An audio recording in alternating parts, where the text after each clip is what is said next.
আজকে আমাদের টপিক হচ্ছে রিপ্রোডাকশন। আমরা যেই পরীক্ষাটা একটু আগে দিলাম, যে বায়োলজি চেকমেট এক্সাম, এইটার কোয়েশ্চেনটাকে আমরা ব্রেকডাউন করব। অ্যাট দ্য টাইম আমরা আরেকটা কাজ করব, যে পাশাপাশি প্রত্যেকটা টপিক বাই টপিক একটু বেসিক নেওয়ার চেষ্টা করব, ঠিক আছে? আর বেসিকের ক্ষেত্রে আমরা জানি রিপ্রোডাকশন একটা অনেক ভাস্ট চ্যাপ্টার, কিন্তু এটার বেসিকটা আমাদের এসএসসি লেভেলে অতটা মানে ভালোভাবে বোঝানো যায় না। এজন্য আমরা একটু অ্যাডভান্স নিয়েও বোঝার চেষ্টা করব। যেহেতু কোয়েশ্চেন সলভিং, তো ফার্স্টে আমরা কোয়েশ্চেন বাই কোয়েশ্চেন যাব। তাছাড়া আমাদের যে এসএসসির বইটা আছে তার কারিকুলামটা ফলো করবো, মানে যেই টপিকগুলো একসাথে আছে আর কি। প্রথমে আমরা একটা কোয়েশ্চেন পাইছি, যেটা হচ্ছে অযৌন জননের ক্ষেত্রে শ্রমসাধ্য ও সময় সাপেক্ষ প্রক্রিয়া হতে পারে, অথবা অপত্য উদ্ভিদগুলো মাতৃ উদ্ভিদের অনুরূপ হয়, বৈচিত্র্যতা কম পরিলক্ষিত হয়। এই অপশনগুলো আছে, ঠিক আছে? এটা কি একটা বহুপদী সমাপ্তি সূচক প্রশ্ন। ওকে, তো এইটা কিভাবে আসছে এটা নিয়ে আগে আমরা কথা বলবো, ঠিক আছে? দেখো, বইয়ে অলরেডি সরাসরি এটা আনসারটা আছে, ঠিক আছে? যে অযৌন জননের ক্ষেত্রে কি কি বিষয়গুলো হয়। এটার জন্য আমার ফার্স্টে জানতে হবে যে রিপ্রোডাকশন আসলে কি। দাঁড়াও, আমরা একটা ব্ল্যাঙ্ক স্লাইডে যাই। ব্ল্যাঙ্ক স্লাইডে গিয়ে আমরা একটু দেখি। ওকে, ফার্স্ট অফ অল আমরা যদি নিয়ে আসি যে জনন প্রক্রিয়া।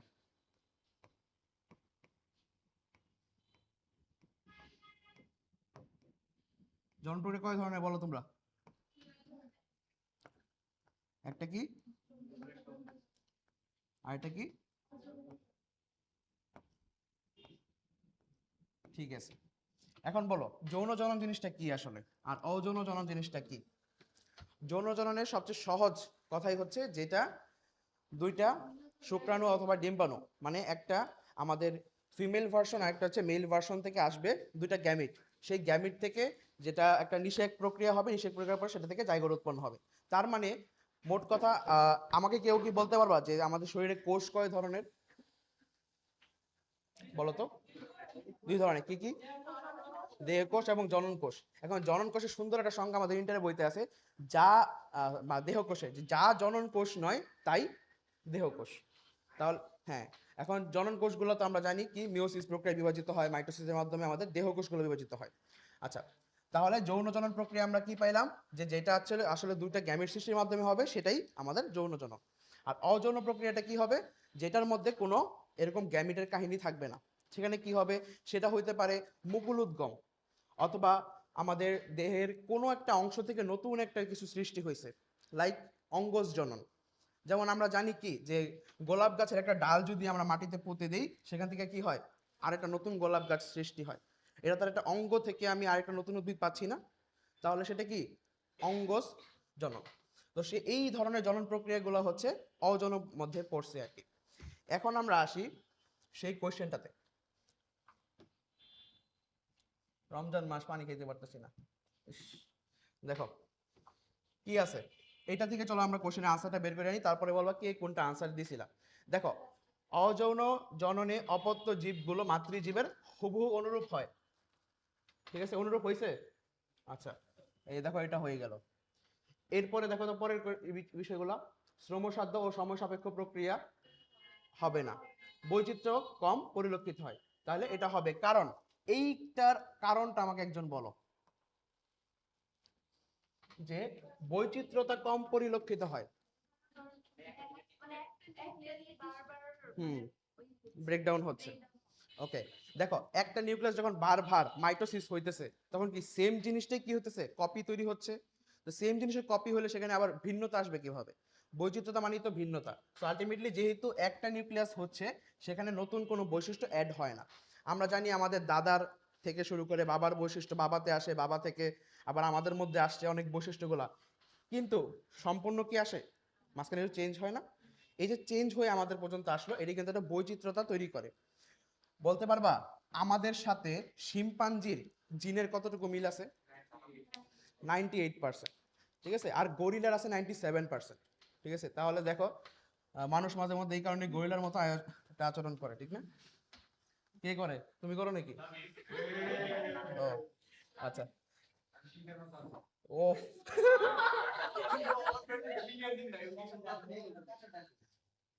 সিংহের মতো আচরণ, ঠিক আছে? সব জায়গায় দেখে দেবে না, তাহলে কোথায় দেখাও তুমি? আচ্ছা দেখো, ওকে, আচ্ছা পরে দেখি আমরা। দেখো, এই যে এই সেম টাইপের কোশ্চেনগুলো একটা সেম জায়গা থেকে আসে। কি কি আছে দেখো, বৃত্তাংশ, পুংকেশর, গর্ভপত্র, পাপড়ি। এইটা কোশ্চেনটা অনেকে বুঝতে একটু সমস্যা হয়, বুঝতে পারছি, পারো, সমস্যা নেই। আচ্ছা, এখন দেখো এইটা ফার্স্ট এই কোশ্চেনটা যখন আমি মানে দেখছিলাম, মানে আমার কাছে একটু কেমন লাগছিল যে কি বুঝাইতে চাইলো আসলে, কি বুঝাইতে চাইছে যে আলটিমেটলি কোনটা কার অংশ, ঠিক না? এটার আনসার তো 4 বললা, আচ্ছা ঠিক আছে, হয়ে গেছে তোমাদের। এইটা হচ্ছে তার অংশ। এখন এটা কিভাবে আসছে আমরা একটু ব্রেকডাউন করি, চলো। ফার্স্ট অফ অল আমাদের ফুলের ফুল বিষয়টা বুঝতে হবে, ঠিক আছে? দেখো, দাঁড়াও দেখি। হুম হুম দেখো, ফুলের মধ্যে কি কি আছে। ফুলের আমরা জানি যে একটা ফুলে 4টা স্তবক থাকে, ঠিক না? 4টা স্তবক বলতে কি কি বোঝায় বলো তো? ফার্স্ট অফ অল বৃতি, পরে কি দলমণ্ডল যেটাকে আমরা বলি পাপড়ি, তারপরে হচ্ছে তার অ্যান্ড্রেসিয়াম অ্যান্ড গাইনেসিয়াম যাকে আমরা বলি পুংস্তবক এবং স্ত্রীস্তবক। ওকে, এখন যেটার মধ্যে দুইটাই থাকে তার আমরা কি বলি? উভলিঙ্গ, যেটা আমরা মাঝে মধ্যে ট্রেনে মাঝে মধ্যে দেখা হয় না? আচ্ছা, এটা এখন মজার বিষয় কি, মনে করো ট্রেনে গেলে, মানে আমার তো যাওয়া আসা করা লাগছে, অনেক অ্যাডমিশনে যখন ক্লাস নিয়েছি রেগুলার যাওয়া আসা করা লাগছে। আর যখন এরকম আসে আর কি তোমার উপলিঙ্গরা, ঠিক আছে, তখন একটা মজার ঘটনা ঘটে। মানে সবাই দেখি নয় খাওয়া শুরু করে, নাহলে ঘুমানি শুরু করে, ঠিক আছে? মানে এদের দুজনের কাছে এরা টাকা চায় না। আচ্ছা যাই হোক, আমরা পরে আসি। তাহলে একটা দেখো, ফুল দেখো, ফুলের এখন আমরা কিছু বেসিক কথাবার্তা সম্পূর্ণ জানবো, তাহলে পরের কোশ্চেনগুলো আমাদের জন্য ইজিয়ার হয়ে যাবে, ঠিক আছে? ফার্স্ট অফ অল এই যে যেহেতু এটা উপলিঙ্গ ফুল, এটা একটা সম্পূর্ণ ফুল, ঠিক আছে? সম্পূর্ণ ফুলে কি থাকে? স্ত্রী স্তবক এবং পুংস্তবক দুইটাই থাকে। এই যে দেখো মাঝখানে একটা বড় করে কি আছে, এটা হচ্ছে স্ত্রী স্তবক। এরপরে পিছন থেকে দেখতে অসুবিধা হচ্ছে? আচ্ছা, আর বাকি এখানে অনেকগুলা কি আছে? পুংস্তবক আছে। এখন পুংস্তবকের বিষয়টা একটু খেয়াল করো। আমি যদি একটা পুংস্তবক এখানে আঁকি, আচ্ছা দাঁড়াও একটু হলুদ কালারটা ইউজ করি তাহলে সুবিধা হবে।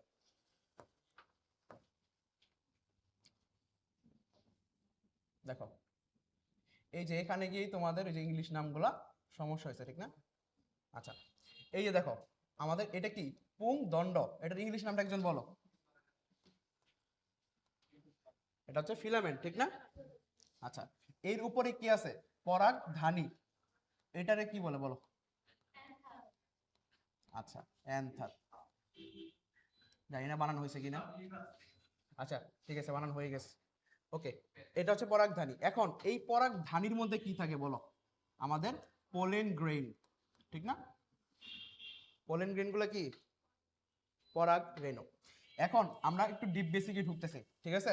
সবাই রেডি? আচ্ছা, আমি ছোট করে আবার এটা আঁকি, দেখতে পাচ্ছ পিছন থেকে? আচ্ছা, এইটার মধ্যে একটা এখন কোষের নাম বলবো, সেটা তোমরা নাম শোনো নাই বাট শুনবার সামনে, সেটা হচ্ছে আর্কিস্পোরিয়াল সেল।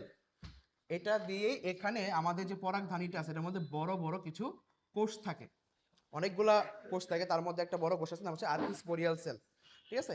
এই আর্কিস্পোরিয়াল সেলটাই মূলত আমাদের মেন কাজগুলা করে। কি করে আমি ফার্স্ট অফ অল লিখি একটু, হ্যাঁ? তোমাদের এটা তুলতে হবে না, এটা জাস্ট একটু বোঝার জন্য, একটা ফ্লো চার্ট বোঝার জন্য আমি বলতেছি। আর্কিস্পোরিয়াল,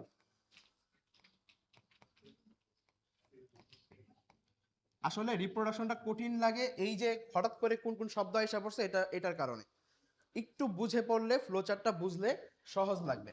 দেখো এই আর্কিস্পোরিয়াল সেলটাই দুইটা পোর্শনে ভাগ হয়।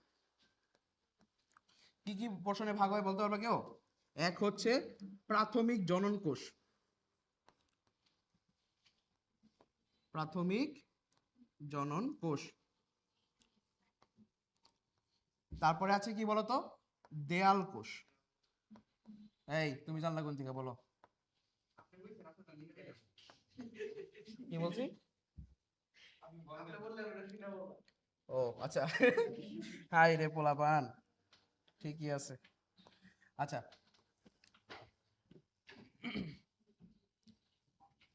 বুঝছো? এখন আসি দেখো, এরপরে আমাদের প্রাথমিক জনন, এই দেয়াল কোষ কি করে? এই দেয়াল কোষে একটা নাম বলে দিই তোমাদেরকে, এগুলা জাস্ট ডিপ বেসিকের জন্য। এটা কি? ট্যাপেটাম বলা হয়। এটা হচ্ছে আমাদের পোলেন গ্রেনগুলারে শক্তি দেয়, বুঝছো? শক্তি দিলে কি হবে? এটা বৃদ্ধিপ্রাপ্ত হবে। ওকে, এখন এই প্রাথমিক জনন কোষই তৈরি করে পরাগ মাতৃকোষ। পরাগ মাতৃকোষ। আচ্ছা, এখন আমরা জানি যেই কোনো মাতৃকোষ কি হয়, 2n হয়। 2n মানে কি বলো? ডিপ্লয়েড তো বুঝলাম, এটা তো তার শুদ্ধ নাম, ভালো নামটা বলো, মানে কি আসলে সে কি? হ্যাঁ, আমাদের 23 জোড়ার মধ্যে একটা সিঙ্গেল জোড়ারে আমরা n বলি, সেটাকে হ্যাপ্লয়েড। আচ্ছা, একজন আমাকে একটু যৌনুক্রমের সংজ্ঞাটা বলো তো। যৌনুক্রম বলতে কি বোঝায়? শব্দটা অবশ্যই শুনছো, যৌনুক্রম শুনো নাই? হ্যাঁ, আচ্ছা একটু বলে দিই, কঠিন লাগতে পারে, একটু বেসিকটা ক্লিয়ার করি। যৌনুক্রম বলতে বোঝায় একটা জীবের, প্রত্যেকটা জীবের কিন্তু হ্যাপ্লয়েড এবং ডিপ্লয়েড দশা থাকে। উন্নত সকল প্রাণীর হ্যাপ্লয়েড ডিপ্লয়েড দশা আছে। মানুষের ডিপ্লয়েড দশা তুমি বলো কোনটা?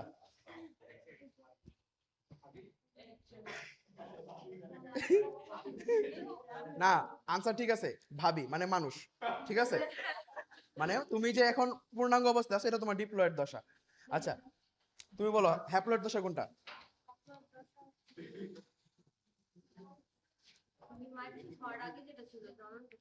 হ্যাঁ, মানে জনন কোষ যখন মিওসিস হয়ে গেছে, যখন শুক্রাণু ডিম্বাণু অবস্থায় আছে, তখন সে কিন্তু হ্যাপ্লয়েড, তার কাছে মাত্র এক জোড়া ক্রোমোজোম আছে।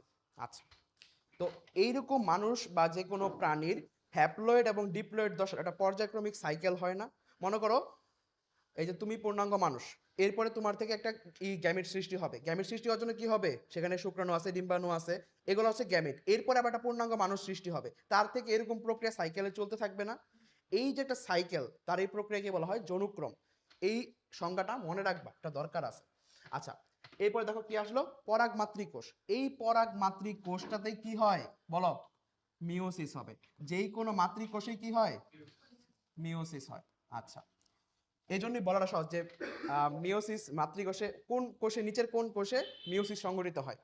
দেখবা যেটার মধ্যে মাতৃ লেখা আছে ওটাই, ঠিক আছে, অন্যগুলোর মধ্যে মাতৃ লেখা থাকে না। আচ্ছা, এরপরে কয়টা পরাগরেণু সৃষ্টি হবে একজন বলো? চারটা। চারটা পরাগরেণু সৃষ্টি হবে বা পোলেন গ্রেন সৃষ্টি হবে, ঠিক না? আচ্ছা, গেল। এখন কথা হচ্ছে পরাগরেণু। এই পরাগরেণু নিয়ে অনেক কাহিনী, পরাগরেণু সম্পর্কে আমাদের একটু বোঝা উচিত, ঠিক আছে? একটু বেসিক দিয়ে নিতেছি, পরে দেখবে যে আমরা ফার্স্ট মুভ করতে পারবো তাহলে। আচ্ছা, দেখো, এর সাথে সাথে আমি তোমাদেরকে এখন নিষেক প্রক্রিয়াটা সহ বুঝাই ফেলবো, যাতে তোমাদের একসাথে বেসিকটা হয়ে গেল, আলটিমেটলি তোমাদের তাহলে পরের অংশটুকু বুঝতে আর কোনো প্যারা হবে না, ঠিক আছে? আসো দেখি, ফার্স্ট অফ অল এই যে চারটা পরাগরেণু তৈরি হয়েছে, চারটা পরাগরেণুই কিন্তু আমাদের নিষেক ক্ষমতা সম্পন্ন। কিন্তু নারী বা যে কোনো ফিমেল এর ক্ষেত্রে, রিপ্রোডাক্টিভ সিস্টেমের ক্ষেত্রে হয় যে যখন সেখান থেকে ডিম্বাণু তৈরি হয়, সেটা তো প্রথমে চারটা কোষই তৈরি হয়, কিন্তু চারটা কোষ কিন্তু আমাদের রিপ্রোডাকশনের অ্যাবিলিটি থাকে না, সেটার মধ্যে মাত্র একটার অ্যাবিলিটি থাকে, আর তিনটা মারা যায়। তিনটাকে কি বলে? না, এই তিনটাকে কি বলে একজন বলো তো? আচ্ছা, এটা তো নষ্ট হয়ে যায়, এটা খাঁটি বাংলা কয়ে দিলা, মানে বায়োলজিক্যাল ভাষায় আমরা কি বলতে পারি? এটাকে বলা হচ্ছে পোলার বডি। পোলার বডি বলা হয়, হ্যাঁ, ঠিক আছে। যে তিনটা যে নষ্ট হয়ে যায়, এই তিনটাকে বলা হয় পোলার বডি। আচ্ছা, পরে আসি, দেখো এখন এই যে মনে করো আমাদের পোলেন গ্রেইনটা, এটা কি বলো? পোলেন গ্রেইন মানে কি? পরাগরেণু, ঠিক আছে, চারটা পরাগরেণু থাকে। ওকে, এরপরে এটার মনে করো ইফতারির সময় তো আসলে কাটাকাটি ভালো না করলেই হয়। দেখো, কাটে দিলাম, মাঝখান থেকে কাটলাম, এখন এটার প্রস্থচ্ছেদটা দেখবো আমি। এই যে দেখো, মাঝখান থেকে কাটার পরে এই যে সাইডে তার কাটাগুলো আছে, ঠিক আছে। এখন ভিতরে আমি দুইটা নিউক্লিয়াস পাবো, এই দুইটা নিউক্লিয়াসকেই বলা হয় গ্যামিট। এই যে দেখো, দুইটা নিউক্লিয়াস পাইলাম। তাইলে একটা পোলেন গ্রেইনে তো কয়টা নিউক্লিয়াস থাকে? দুইটা নিউক্লিয়াস থাকে। এখন দুইটার মধ্যে দুই ধরনের কাজ আছে। একজন হচ্ছে সরাসরি ডিম্বাণুকে যা অ্যাটাক করে, নিষেক সম্পন্ন হয়। আরেকজনে তার জন্য রাস্তা তৈরি করে, ঠিক আছে। তো যে রাস্তা তৈরি করে তাকে আমরা কি বলতে পারি বলো? নালিকা নিউক্লিয়াস। নালিকা নিউক্লিয়াস বলে, সে কি করে? রাস্তা তৈরি করে। এখন সেই রাস্তাটা তৈরি করে কিভাবে? সে কিছু ফ্লুইড রিলিজ করে। ফ্লুইড রিলিজ করার কারণে তার যে এই যে বহি আবরণটা আছে, এই বহি আবরণ ভেদ করে এখানে আস্তে আস্তে রাস্তা তৈরি হওয়া শুরু করে। এই যে মনে করো এই যে সেই হচ্ছে নালিকা নিউক্লিয়াস, আর এত রাজা মহাশয় বসেই আছে, ঠিক আছে। এরকম ভাবে এই যে আমরা একটা বইয়ের মধ্যে একটা চিত্র দেখছি না, এই চিত্রটা আমি তোমার ইন্টার লাইফে মানে ইন্টার না সরি এই এসএসসি লাইফের জীবনও বুঝতাম না, এমনকি ইন্টার লাইফেও এটা ওই এই উদ্ভিদ প্রজনন পড়ার পরে ক্লিয়ার হয়েছে এই চিত্রটার কাহিনীটা কি আসলে, ঠিক আছে। এই যে সেই চিত্রটা এভাবে আসছে, পোলাপান দুষ্টামি করো না, দেখো। আচ্ছা, এটা এখন এই জিনিসটা আসলে কিভাবে কাজ করে, কারো কি বুঝতে অসুবিধা হইতেছে বা মনে হচ্ছে যে ভাইয়া বেশি ডিপ কনসেপ্টে ঢুকতেছেন এরকম মনে হচ্ছে? এটা আমি চাই তোমাদের ফুল ভিজুয়ালাইজ হোক, ভিজুয়ালাইজ হলে প্রক্রিয়াটা মনে রাখতে মজা লাগবে। আচ্ছা, এখন আসি, আমরা যে যে কোনো ফুল আঁকি, ঠিক না? ফুলের আগে আমরা জানি একটা একটা উদ্ভিদ কি আঁকবো, বলো? একটা গ্যামিটোফাইট আঁকি, চলো। ফিমেল গ্যামিটো। আচ্ছা, এইখানে আইসে কিন্তু পোলেন গ্রেনটা পরে, ঠিক আছে। মনে করো একটু দল দিয়ে দিই, তোমার দলমন্ডল গুলো দিয়ে দিই, তাহলে হয়তো বুঝতে সুবিধা হবে।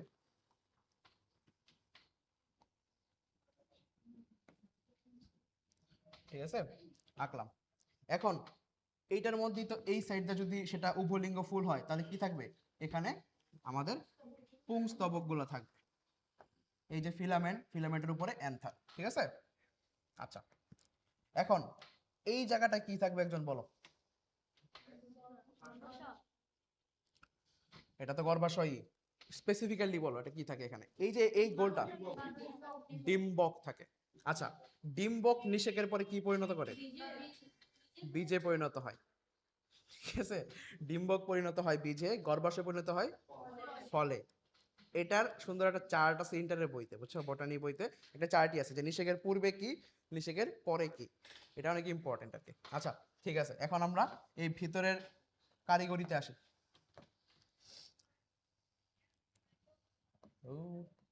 আচ্ছা, দেখো এখানে আমাদের কি থাকবে তাহলে, একটা সুন্দর করে আমরা ডিম্বাণু একটা আঁকি। দূর, এত সুন্দর করে রাখলাম। আচ্ছা, দেখো, ঠিক আছে। এই যে এইটা হচ্ছে, এখন তোমাদের প্রত্যেকটা পার্ট আমি চিনাই দিব, ঠিক আছে। এটা দেখো, এটা কি, এই যে পুরো অংশটা এটা হচ্ছে ডিম্বক, এর ভেতরে এইটা যে আঁকলাম এটার নাম কি, ভ্রূণথলি। ডিম্বকের ভেতরে যেটা আছে ভিতরে এটা কি, ভ্রূণথলি। এরপরে আসে এই ডিম্বক নিয়ে যেহেতু গবেষণা করতেছি, ডিম্বকটা আই থিঙ্ক একটু বড় করে আঁকা উচিত, ঠিক না? আচ্ছা, একটু বড় করে আঁকি, তোমাদের বুঝতে নাহলে অসুবিধা হবে। এটা কি জুম করা যায়? না, কোনটায় যাব কোনটায় যাব? আচ্ছা ধরো খালি স্লাইড আছে। দেখো, ডিম্বকটা একটু বড় করে আঁকি, কারণ ডিম্বকটা বোঝা অনেক জরুরি, ডিম্বকের অনেকগুলো অংশ আছে। ওয়াও। আচ্ছা, এটা পুরাটা কি, একটা ডিম্বক, এটার মধ্যে এটা হচ্ছে ভ্রূণথলি। আচ্ছা, এই যে দেখো, এই যে এখানে হচ্ছে, সরি এতটা হবে না, দেখাচ্ছে দাঁড়াও। দেখো, এই যে এখানে অনেকগুলা কোষ থাকে, মানে কোষগুলো একটু জালের মতো থাকে আর কি।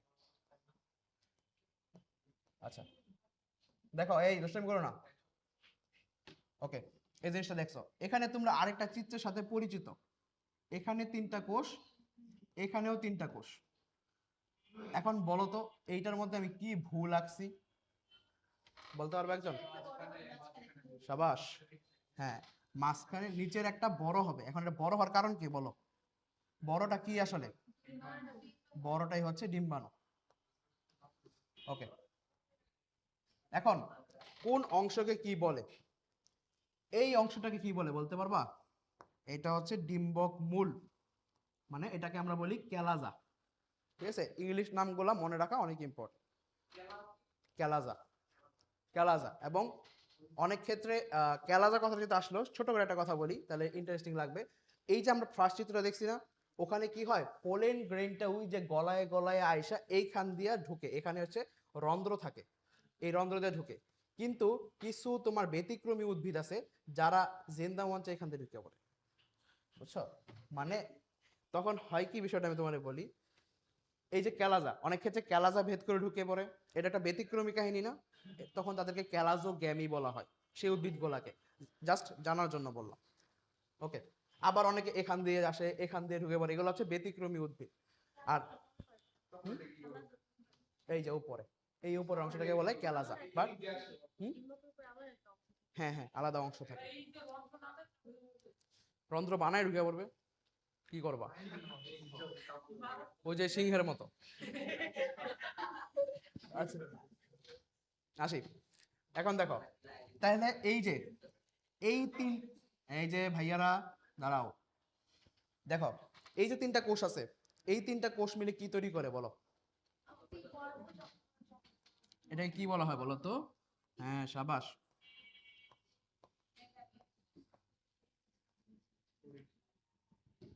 এগ অ্যাপারেটাস ফর্ম করে। এইটার একটা সুন্দর নাম তোমাদের এনে ইয়েতে দেওয়া আছে বইয়ে, যেটা থেকে আজকে একটা কোশ্চেন আসছে, এটাকে বলা হয় এপিক্যাল।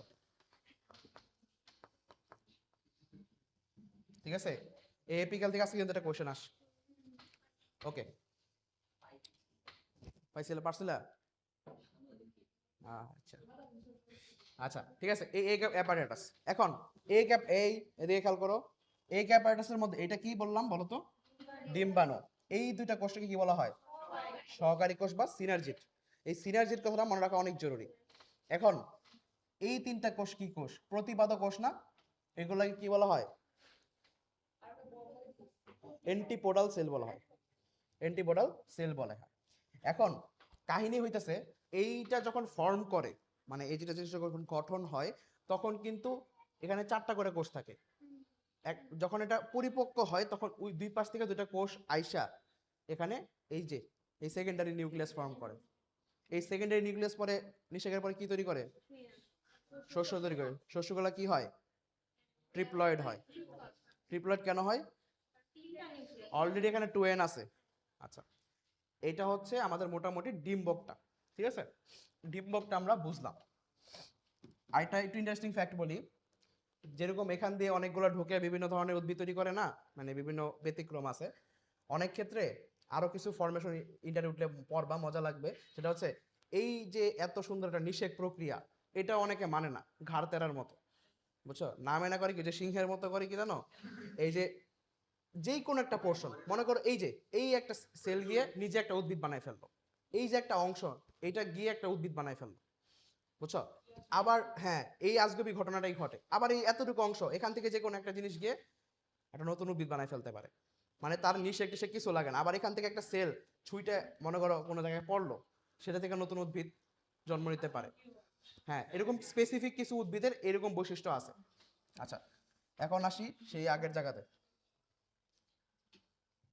ওকে, এখন আসি, মোটামুটি আমরা গ্যামিট সৃষ্টি হওয়া, ডিম্বক কি, এগুলো সব বুঝলাম। এখন আমরা নিষেক প্রক্রিয়াটা বুঝি।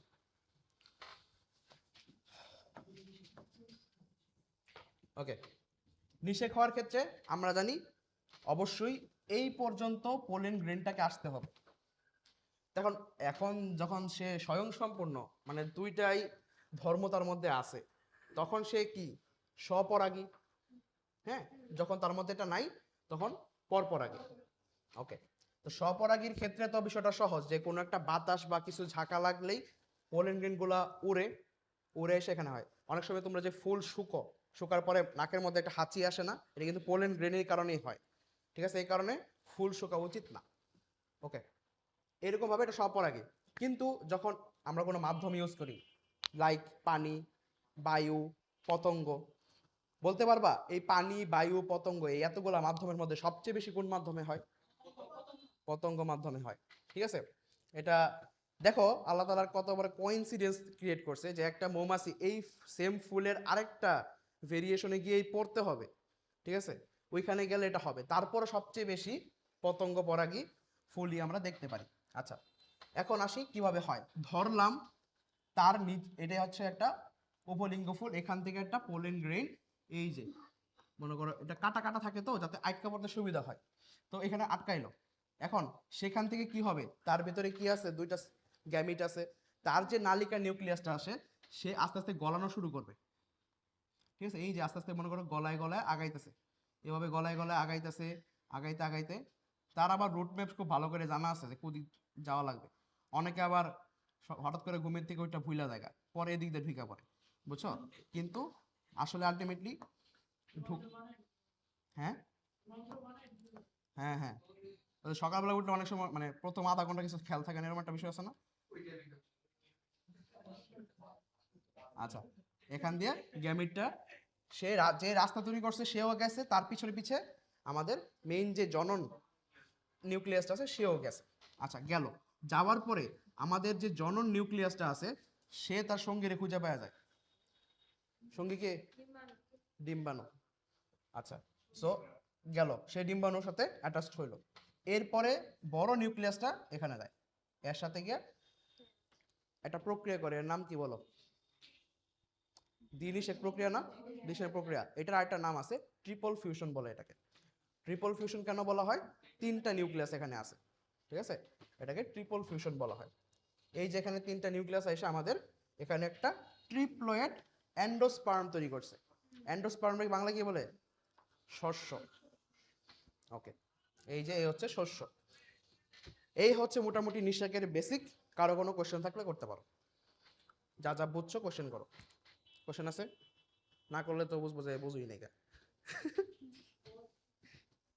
শোনো, পরীক্ষা হলে দুইজন সবচেয়ে খুশি থাকে, যে সব পারে আর যে কিছুই পারে না, ঠিক আছে?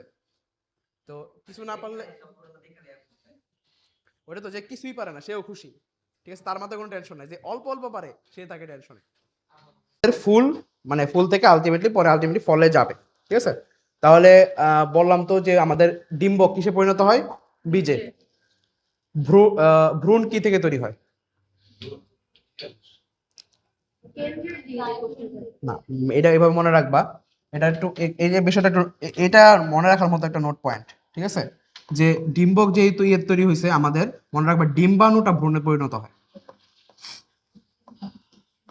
ডিম্বাণু থেকেই তো পরবর্তীতে ভ্রূণ হয়, ঠিক না? আর ডিম্বক এটা একটু লেখা রাখতে পারো, বুঝছো? এটা এটা বেসিক কথা, এটা জানা দরকার আছে।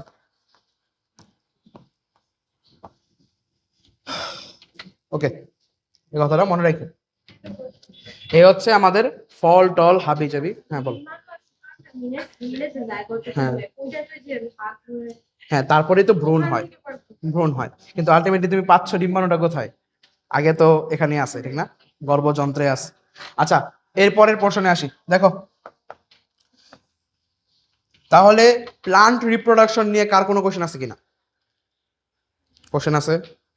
ওকে, এখন আসি তাহলে আমরা হিউম্যান রিপ্রোডাকশন নিয়ে, ঠিক আছে?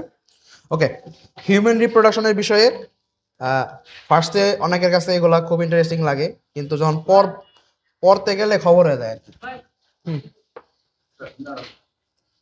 ওয়াও, শোনো দেখো, ফার্স্ট অফ অল দুই ধরনের গ্যামিট আছে। সবাই এগুলা খুব মনোযোগ দিয়ে শুনবা, ঠিক আছে? কারণ এগুলা বোঝা বেসিকটা খুব জরুরি। আশা করি তোমাদের বেসিক জানতে কোনো সমস্যা নাই, নাকি সমস্যা আছে? ওকে, এসএসসি লেভেল পর্যন্ত এটা মজা লাগে। আচ্ছা দেখো, ফার্স্ট অফ অল আমাদের দুই ধরনের জিনিস আছে। একটা কি? শুক্রাণু। ফার্স্টে আমরা এটা নিয়ে কথা বলবো। এখন কাহিনী হইতেছে, যদিও বইটা তোমাদের এসএসসির মানুষ বানাইছে, বাট গুরুত্ব দিয়েছে উদ্ভিদরে বেশি। হিউম্যান রিপ্রোডাকশন নিয়ে তেমন কিছু লিখাই নাই। তাহলে আমাদের ফার্স্ট অফ অল আসি, এখানে তো শুক্রাণু ডিম্বাণু আছে। শুক্রাণু তৈরি হয় কোথায়? শুক্রাশয়, যেটাকে কি বলে বলো? টেস্টিস।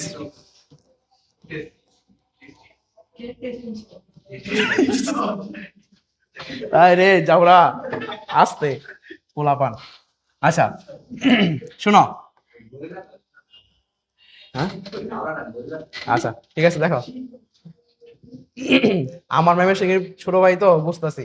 আচ্ছা দেখো, টেস্টিসের মধ্যে অনেকগুলা বিষয় মানে জিনিস আছে আমাদের। এর মধ্যে একটা হচ্ছে সেমিনিফেরাস টিউবিউলস বলা হয়, ঠিক আছে? এগুলা তোমাদের জাস্ট একটু বোঝার জন্য বলতেছি, এতই করা লাগবে না। মনে করো টেস্টিসের ভেতরে এরকম পেঁচানো পেঁচানো এই নালিকাগুলা থাকে, বুঝছো? এই জায়গাগুলাতেই শুক্রাণু বা স্পার্ম ক্রিয়েট হয়।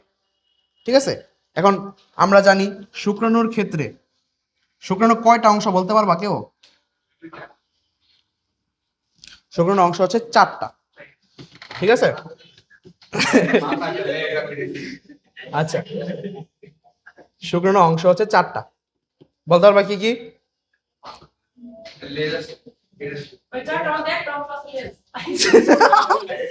আচ্ছা বলি, শোনো, মনে রাখবা শুক্রাণুর 4টা অংশ।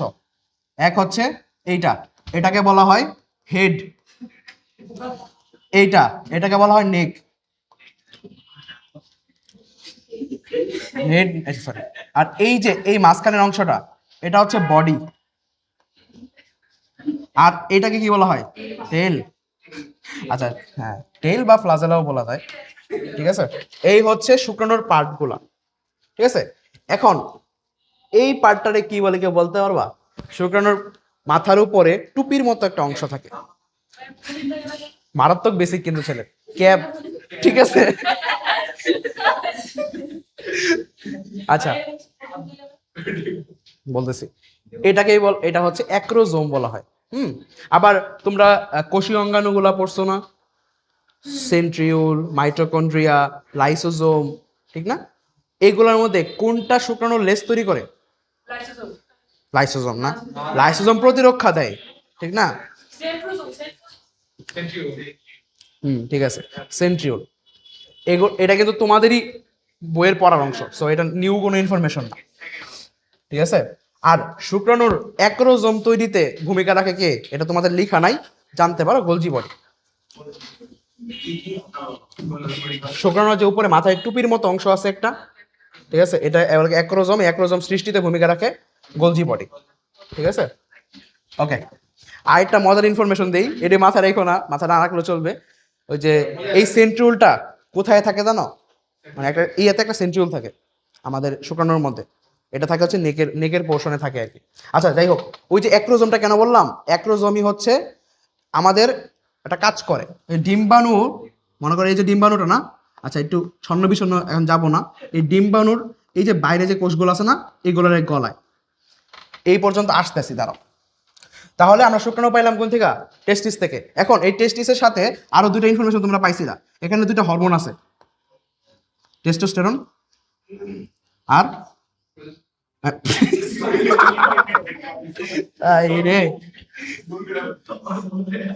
অ্যান্ড্রোস্টেরন।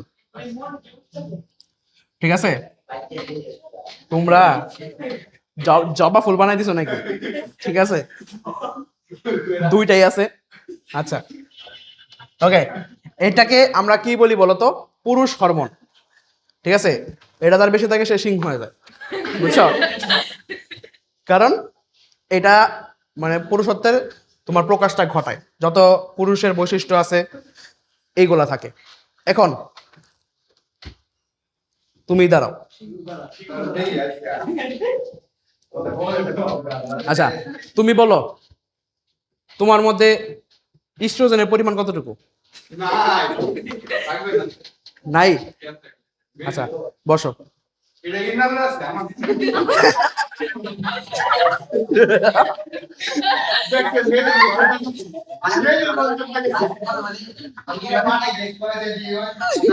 আচ্ছা দাঁড়াও দাঁড়াও দাঁড়াও দাঁড়াও, ওকে ওকে, হোল্ড হোল্ড, শোনো, তুমি বলো তোমার মধ্যে টেস্টোস্টেরনের পরিমাণ কতটুকু? বলো, এমনিতেই বলো, হেজিটেশন করতেছি না, এমনি বলো। এই কই যাও তুমি? বলতে পারবা? আমি একটা কথা বলি, এই ক্লাসে বসো। আচ্ছা যাও। আচ্ছা শোনো বলি, তোমরা আবার এটাতে কেউ মাইন্ড করো না, কেন বললাম জানো? ওর মধ্যেও ইস্ট্রোজেন আছে, মেয়েদের মধ্যেও টেস্টোস্টেরন আছে, কিন্তু খুব কম পরিমাণে। এটার কারণ কি বলি, আমাদের শরীরে একটা এনজাইম আছে যেটা টেস্টোস্টেরনকে ইস্ট্রোজেন, আবার ইস্ট্রোজেনরে টেস্টোস্টেরনে কনভার্ট করতে পারে, বুঝছো?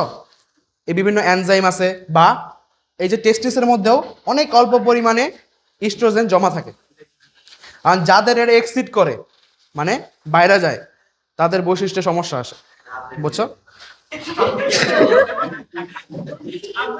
আচ্ছা আচ্ছা হাফ লেডিস বলে কিন্তু হাফ জেন্টলম্যান বলে না কেন কি? জিনিসটা কিন্তু সেম। আচ্ছা বিষয়টা চিন্তার না। আচ্ছা এই হচ্ছে গেল শুক্রাণুর আলাপ। এখন আসবো ডিম্বাণুর আলাপে। এরপরে তোমাদেরকে হিউম্যান রিপ্রোডাকশনের এমন একটা সুন্দর ফ্লো চার্ট বা একেবারে ভিজুয়াল রিপ্রোডাকশন দিব, দেখবা খালি। এই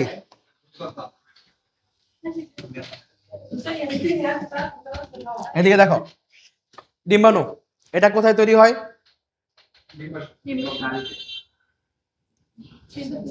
সাবাস, আনসার সঠিক হয়েছে। আসতেছি পরে। ডিম্বকনালীর আরেক নাম কি? ডিম্বনালী বলা হয়। ডিম্বনালীর আরেক নাম কি? Fallopian tube. ফেলোপিয়ান টিউবে আমরা আসতেছি। দেখো তাই ডিম্বাণু তৈরি হবে। ডিম্বাণু আমরা এইটার মানে ফিমেল রিপ্রোডাক্টিভ সিস্টেমটা পড়ার সাথে সাথে আমরা একেবারে ফার্টিলাইজেশনটা পড়ে ফেলবো। ফার্টিলাইজেশন বাংলা কি? নিষেক। আচ্ছা দেখো ফার্স্ট অফ অল এইটা বোঝার জন্য তোমাদের কিন্তু অনেক মানে হাই বেসিক দিতেছি, কিন্তু যদি মনে হয় যে ভাইয়া এত কঠিন জিনিস পড়ায় না, তাহলে আমি পড়াবো না, ঠিক আছে? আচ্ছা আমি বলি শোনো, এটা বোঝার জন্য আমাদের বুঝতে হবে ইউটেরাস। ইউটেরাস কি বলো? জরায়ু, ঠিক আছে? তো কিভাবে একটা আমাদের মায়ের শরীরে আমরা কিভাবে জন্ম নিছি বা কিভাবে এই জিনিসগুলো হয় এটা জানা খুবই জরুরি। আমাদের এগুলার বেসিক নলেজ নাই বইলে আমরা অনেক ক্ষেত্রে এগুলো নিয়ে মজা করি, বুঝি না, কিন্তু এগুলো আসলে অ্যাজ এ হিউম্যান আমরা অনেক মানে জানা দরকার আমাদের, ঠিক আছে? আমাদেরও সব ধরনের বিষয়ে জ্ঞান রাখতে হবে। ফার্স্ট অফ অল এখন আসি ইউটেরাসে। ইউটেরাসটা আঁকার ক্ষেত্রে আমরা ইউটেরাসের ছবিটা এখনো হয়তো কেউই দেখি নাই, কারণ আমাদের এই পর্যন্ত আমরা এখনো আসি নাই।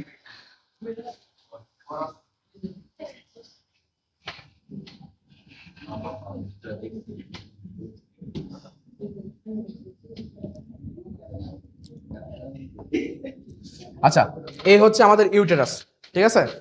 ইউটেরাসের মধ্যে আমাদের হার্টের সবচেয়ে বাইরের প্রাচীরের নাম কি? এপিডার্মিস না? এপিকার্ডিয়াম। মাঝখানে মায়োকার্ডিয়াম, ভেতরে এন্ডোকার্ডিয়াম। তাহলে এপি মায়ো এন্ডো এগুলোতে আমরা বুঝি। এরকম ভাবে এটারও আবরণ আছে। এইটার যেটা সবচেয়ে বাইরের আবরণ আছে, মানে এইটা যদি এটার বাইরে বাট সবচেয়ে ভেতরে, তো এই জন্য এটাকে বলা হয় অ্যান্ড্রোমেট্রিয়াম। হ্যাঁ এগুলা তোমাদের জাস্ট একটু বোঝার জন্য, বেসিকটা দেওয়ার জন্য বলতেছি। দেখো এইটার সাথে আরো অনেক কিছু পড়ে ফেলতে পারবো আমি। দেখো এই যে অ্যান্ড্রোমেট্রিয়ামটা আছে, এই অ্যান্ড্রোমেট্রিয়ামটা অনেক ইম্পর্টেন্ট। কেন বলতেছি? ফার্স্ট অফ অল আমাদের যে ডিম্বাণু মাতৃকোষ আছে, ঠিক আছে, ওই জার্মিনাল এপিথেলিয়াল সেল বলা হয় এটাকে। ওই জার্মিনাল এপিথেলিয়াল সেল থেকে প্রথমে মাইটোসিস হয়, মাইটোসিস থেকে মিওসিসের মাধ্যমে ডিম্বাণু তৈরি হয় এখানে, বুঝছো? এই যে এখানে ডিম্বাণু তৈরি হইয়া ডিম্বাণুটা এই জায়গাতেই, এটাকে কি বলা হয়? এই যে তোমার সেই ডিম্বনালী। তো কি লিখলাম বাংলাতে, বাংলাকে লেখা ভুলে গেছি। দেখো সব ইংলিশে তো আমাদের। দেখো তাহলে এটা কি? ডিম্বনালী, ফেলোপিয়ান টিউব। এইটার মধ্যেই ডিম্বাণুটা অবস্থান করে। এখন আমরা ফার্টিলাইজেশন বুঝবো। ফার্টিলাইজেশন বুঝার আগে আমাদের একটা বিষয় বুঝতে হবে। আমাদের যে ছেলেদের যে টেস্টিস আছে, টেস্টিসে শুক্রাণু উৎপন্ন হয় কতটুকু? মানে হিউজ পরিমাণ শুক্রাণু উৎপন্ন হয়, 4 থেকে 10 কোটি থাকে একেবারে। তো এইটা প্রত্যেকটা শুক্রাণু নিজে এক একটা ফার্টিলাইজেশন করতে সক্ষম, ঠিক আছে? কিন্তু আমাদের যে ফিমেল বডির ক্ষেত্রে কিন্তু প্রতি মাসে একটা মাত্র ডিম্বাণু তৈরি হয়। প্রতি মাসে যে একটা ডিম্বাণু তৈরি হচ্ছে সেটা যদি ফার্টিলাইজড না হয় তখন সেটা নষ্ট হয়ে যায়। নষ্ট হয়ে পরে এই যে মেনস্ট্রুয়েশন সাইকেলটা হয়, বুঝছো? এখন এটা কিভাবে হয়? এটার জন্য প্রতি মাসে আমাদের ইউটেরাসটা একেবারে ফর্ম করে, এই জায়গাটা পরিপক্ক হয়, পরিপক্ক হয়ে একটা লেয়ার গঠন করে। এরপরে আমি ধরলাম যে এখানে শুক্রাণু আসছে, ঠিক আছে? এই শুক্রাণুগুলো একে একে মনে করো অনেকগুলো একসাথে এখানে গেল। আচ্ছা আরেকটা কথা বলো তো আমাকে, এই যে ফেলোপিয়ান টিউব তো দুইটা, তাহলে ডিম্বাণু উৎপন্ন হয় একটা কেন? বা একটাই কি হয় কিনা, নাকি আরো বেশি হইতে পারে? দেখো এখানে একটাই উৎপন্ন হয়, অনেক ক্ষেত্রে দুইটা হয়ে যায়। এই তোমাদের মনের মধ্যে প্রশ্ন আসে না যে টুইন বেবি কিভাবে হয়? এইটা হচ্ছে কারণ। টুইন কয় ধরনের আছে বলো তো? দুই ধরনের, একটা হচ্ছে আইডেন্টিক্যাল আর একটা হচ্ছে নন আইডেন্টিক্যাল। এখন এটার পার্থক্যটা বুঝি। এই যে দেখো, যখন অ্যাবনর্মাল ভাবে এই জায়গায় দুইটা ডিম্বাণু তৈরি হয়ে গেল, তখন তো শুক্রাণু তো মূলত যায়, সে তো জানে না কই আছে, ঠিক আছে, সে ভেতরে গিয়ে দুইটার মধ্যেই যায়, যেটার মধ্যে ডিম্বাণু আছে সেটাকে নিষেধ করে। এখন যখন দুইটাতে আছে তখন দুইটাকে নিষেধ করে ফেললো, আলটিমেটলি তখনই দুইটা বেবি হয়। এখন যেহেতু দুইটা আলাদা আলাদা ডিম্বাণুকে সে নিষেধ করছে, তাহলে বেবি তো চেহারা সেম হবে না, এটা একটা। এখন আমরা দেখি ম্যাক্সিমাম ক্ষেত্রে কি হয়ে যায়, বেবিদের চেহারা সেম হয়, টুইন বেবিদের। এটা কেন হয় একজন বলো, ধারণা করে বলো। মনে করো একটাই নিষেক হয়েছে, বাট সে ভুলে একটা মাইটোসিস করছে, একটা নিষেক হওয়ার পরে একটা জাইগোট হয়েছে, সে আবার একটা মাইটোসিস করে দুইটা সেম জাইগোটে ভাগ হয়ে গেছে। তিনটা হলে আরো বাড়ে। মনে করো দুইটা হয়েছে দুই দিকে, একটা আবার ভাঙছে, তিনটা, অনেকে 4টা 6টা হওয়ার পর্যন্ত আছে, মানে রেকর্ড আছে আর কি। আচ্ছা দেখি তাহলে কি হইলো, এখানে মনে করো আমাদের এই যে এটা ফার্টিলাইজড হইলো, ফার্টিলাইজড হওয়ার পরে কি হয়, এই ডিম্বাণুটা আইসা এই যে এই এন্ডোমেট্রিয়ামে আইসা গেথে যায়, এখানে গেথে যায়, ইমপ্লান্টেশন হয়। গেথে যাওয়ার পরেই আমাদের মোটামুটি নিষেকের কাজ শেষ। এখন আস্তে আস্তে এখানে এটা বা বেবিটা একটা ফর্ম হয়, আস্তে আস্তে ভ্রূণ হয়, ভ্রূণ থেকে আরো বড় হয়, হইতে হইতে হইতে হইতে একটা পূর্ণাঙ্গ আকারে আসে। এই হচ্ছে আমাদের হিউম্যানের রিপ্রোডাকশন কাহিনী, বুঝছো? আলটিমেটলি এটাই হয়। কারো কোনো কোয়েশ্চেন থাকলে করতে পারো। মোটামুটি অনেক হাই টাইপের জিনিস বুঝেছি, যেগুলো তোমাদের এখানে ভালো মতো লিখাই নাই কিছু, জাস্ট দেখ। হ্যাঁ, এটা তো ডিমই তো একটা, আলটিমেটলি একটা ডিম থেকে এটা হয়েছে না। ডিমের সংজ্ঞা কি? আচ্ছা বলো, তুমিই বলো, শসা কি একটা ফল না সবজি? ফল। কার জন্য? ফল কিন্তু তার উদ্ভিদের জন্য, বাট আমরা ডাকি সবজি, ঠিক না? এই যে এই জিনিসটা, এটা কিন্তু ডিম, বাট আমি ডাকতেছি আমার জন্য একটা ভ্রূণ বা যেটাই বলো, মানে ইয়ের ক্ষেত্রে জাইগোট বলতেছি বা যেটাই বলতেছি, কিন্তু আবার যখন আমি মুরগির ক্ষেত্রে বলতেছি তখন বলতেছি ডিম, এটাই। আচ্ছা এখন ও আরেকটা জিনিস পড়াইছি, যেহেতু বেসিকটা বইলে ফেলি, তাইলে আমরা জাস্ট এখন খালি কোশ্চেনগুলো সলভ করবো, তোমরা আমাকে আনসার বলবা, ঠিক আছে? এটা হচ্ছে লাস্টে আমাদের একটা এসটিডি দেওয়া আছে। What is the full form of STD? বলো, এসটিডি মানে কি?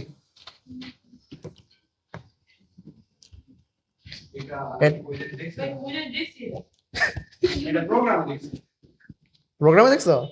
আচ্ছা আমি বলি শোনো, এসটিডি মানে হচ্ছে সেক্সুয়ালি ট্রান্সমিটেড ডিজিজেস, ঠিক আছে? এটা কি দেওয়া আছে আমাদের বইতে? একটাই দেওয়া আছে, এইডস। এইডস এর ফুল ফর্মটা তুমি বলো।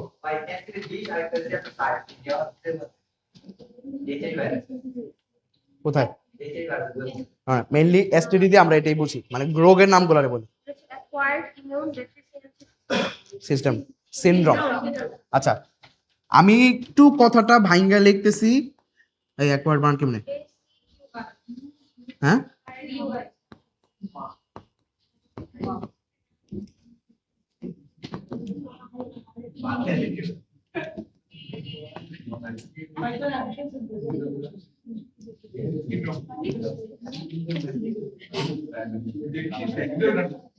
আচ্ছা দেখো এটা কেন লিখলাম, এটা একটু ব্রেকডাউন করে দিই তোমারে, তাহলে বুঝতে শুনতে মজা লাগবে। দেখো ফার্স্টে আসি অ্যাকোয়ার্ড কথাটাতে। অ্যাকোয়ার্ড কথার অর্থ কি? অর্জিত। ওকে, ইমিউন কথার অর্থ কি? রোগ প্রতিরোধ। ডেফিসিয়েন্সি শব্দের অর্থ কি? অক্ষমতা। সিনড্রোম শব্দের অর্থ কি বলো? এইটা পারবা না। আমি তো নর্মালি কি বলি, যে কোনো রোগের সিমটমস বলি, ঠিক না? যে আমার এই রোগে একটা সিমটমস আসছে, কিন্তু যখন সিনড্রোম বলি এটা মানে কি? হ্যাঁ, প্রতিশব্দ বাই করতেছে, ঠিক আছে?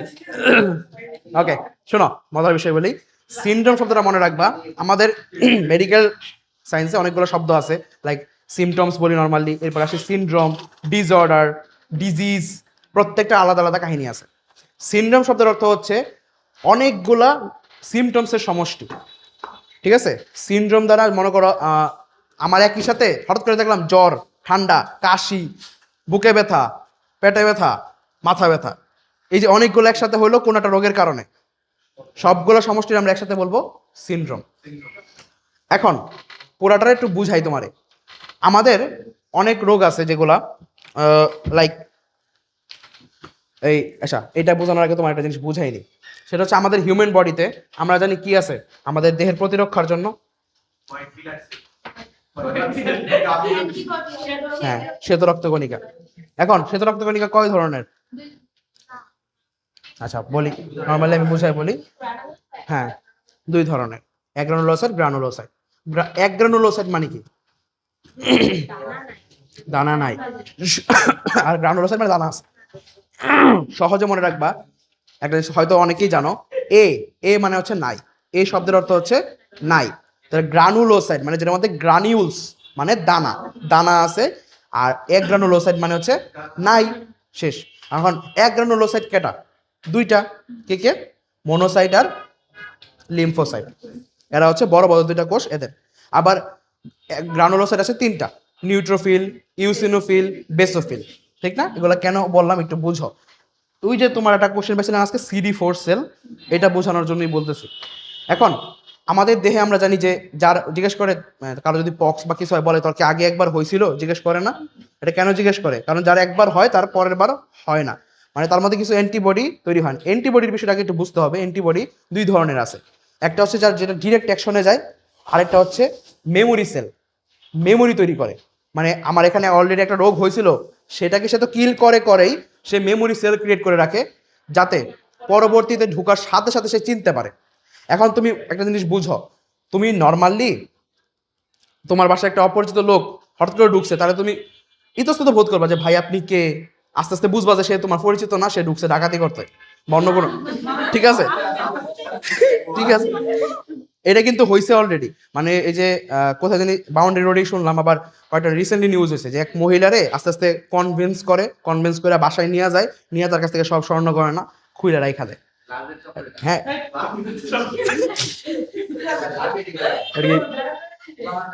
পার্ট টাইম নাকি? Full time? আচ্ছা, না এটা ফিউচার ভালো। আচ্ছা,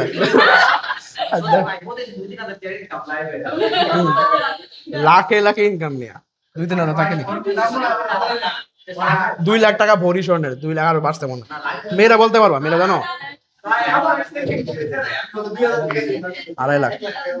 এই শোনো, এখন বলি, এই যে আমাদের নর্মালি শরীরে ঢোকার সাথে সাথে যেটা আমি প্রতিরক্ষা করতেছি ওটা তো সরাসরি হয়ে যাচ্ছে, কিন্তু যেটা আমি মেমোরি সেল ক্রিয়েট করে রাখছি, মনে করো ওই ডাকাতের চেহারা তুমি চিনে রাখলা, পরে আবার ঢুকলেই তো বুঝবে এটা ডাকাতি ঢুকছে নাকি আবার সময় নিবা। ঠিক আছে, হ্যাঁ আসবো, আইবো নাকে। আসার পরে তুমি সাথে সাথে চিনতে পারবা, মানে খুব দ্রুত অ্যাকশনে যেতে পারবা। এই কাজটাই কিন্তু আমাদের ভ্যাকসিন করে। ভ্যাকসিন যে করে কি জানো? মানে যে করোনার ভ্যাকসিন তুমি দিয়ে আসছো না, এই কথা বলে না, শোনো, অনেক ভালো ভালো ইনফরমেশন দিতেছি। হয়তো তোমাদের বই অনেক কিছু নাই, বাট বুঝতেছো যে ভালো লাগছে আই থিঙ্ক। ঠিক আছে, এই অ্যাকোয়ার্ড বিষয়টা কোথা থেকে আসছে? আমাদের শরীরে মনে করো অনেকগুলো মেমোরি সেলস আছে, এই মেমোরি সেলগুলো কি করে? ওই রোগটাকে চিনে রাখে। এরকম ভাবে আমি যে ভ্যাকসিন দিই, ভ্যাকসিন মানে কিন্তু আমি একটা ভাইরাসের মানে একটু লো কোয়ালিটি দিই আর কি, বুঝছো? তাকে একটু মানে কোনোভাবে তার শক্তিটা কমাই, অথবা তারে মারি, তার লাশটা ঢুকাই ভেতরে, মানে তারে যে কোনোভাবে চিনাই আর কি। আমার বডির মেমোরি সেলগুলোকে এই রোগটারে আমি চিনাইতেছি, সে যাতে আগে থেকে প্রস্তুত থাকে। হ্যাঁ, তুমি করোনা ভাইরাসের একটা অ্যাটিনিউয়েটেড ফর্ম দিছো। অ্যাটিনিউয়েটেড ফর্ম বলতে বোঝায় শক্তি হ্রাসকৃত। ঠিক আছে, করোনাটাই তুমি দিছো বাট শক্তি মানে ডিস্ট্রয় কইরা।